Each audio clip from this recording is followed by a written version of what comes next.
On va casser un tabou ce matin. Le sujet dont on va parler le plus souvent, la conscience collective n'a pas cette culture-là. Donc ça fait que ça passe très mal, les gens ne le prennent pas trop au sérieux ou souvent les gens pensent qu'ils donnent d'autres connotations à la chose. Et tu sais Chiplo, ce dont on parle ce matin, comment les hindous ils appellent ça? Ils appellent ça la petite mort. Ouais, ils appellent ça la petite mort. Et en fait, le but ce matin, c'est de permettre justement à ces téléspectateurs-là de comprendre et surtout de pouvoir surmonter cette petite mort qu'on appelle la dépression. Et donc, ce dont on va parler ce matin, c'est vraiment la dépression. Quand on prend les statistiques dans le monde entier, on dit carrément une personne sur trois bascule forcément en période de dépression. On est quelqu'un qui travaille activement dans la vie, peut basculer dans la dépression. Quelqu'un qui se retrouve dans certaines situations de vie peut justement connaître cela.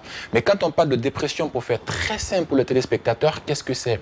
La dépression, c'est un trouble mental qui affecte la façon dont un individu pense, ressent et agit.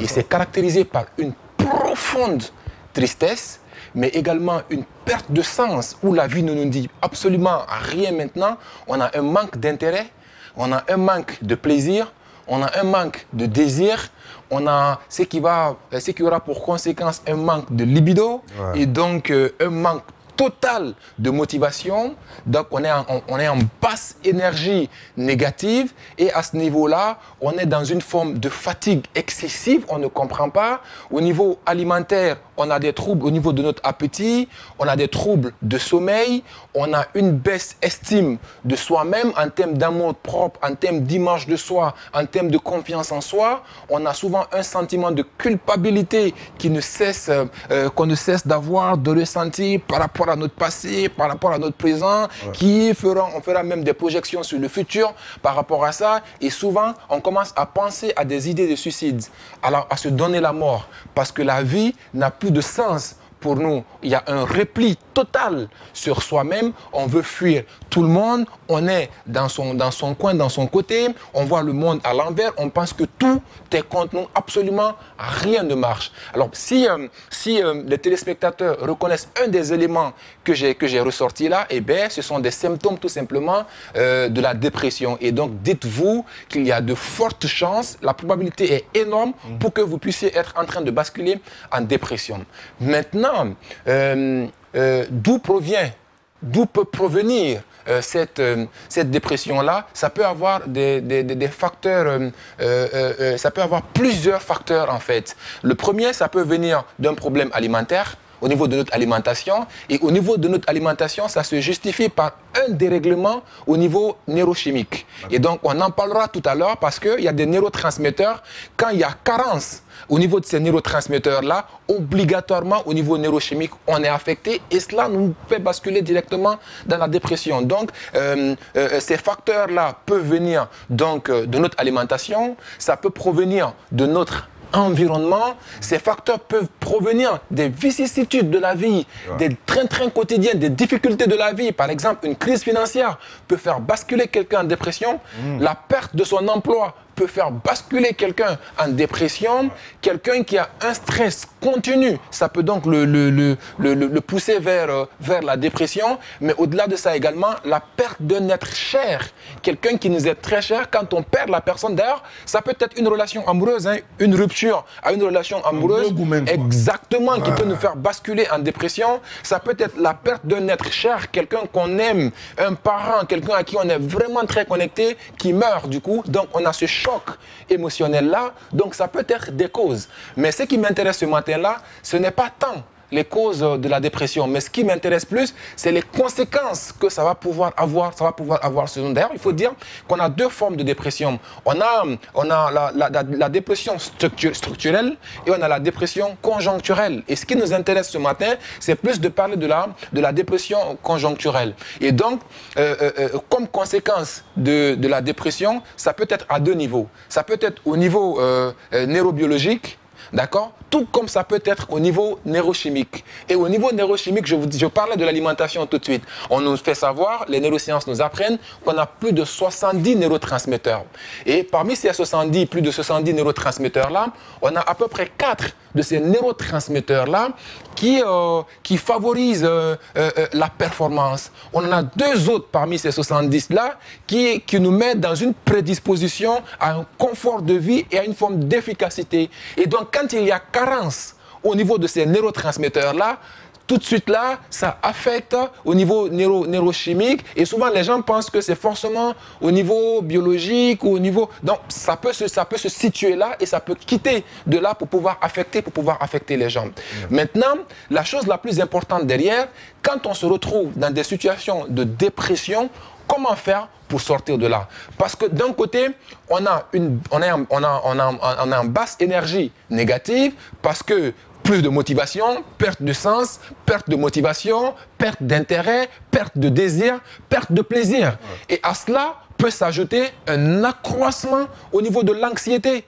Et cet accroissement au niveau de l'anxiété-là va créer une forme de crise d'angoisse. Et donc, crise d'angoisse qui nous met dans une émotion désagréable, c'est que les gens, entre guillemets, vont appeler émotion négative, quoique les scientifiques ont un problème avec l'appellation émotion négative ou positive, mais plus ils considèrent l'émotion agréable ou l'émotion désagréable. Maintenant, émotion désagréable et basse on est en basse énergie négative. Ce cocktail-là nous amène fortement vers une forte dépression.